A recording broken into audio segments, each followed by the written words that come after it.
Hello everyone, আসসালামু আলাইকুম। দেখতে পাচ্ছেন একটা লং হেয়ার। এই হেয়ারটাতে আমরা ডিপ শাইনিং করলাম।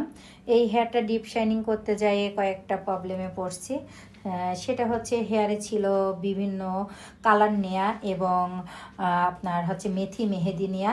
আসলে অনেক আপুরাই সকালবেলা ঘুম থেকে উঠে শুরু করেন ডিমের সাদা অংশ, কলা এবং পেঁয়াজের রস, কালো জিরা, মেথি মেহেদি।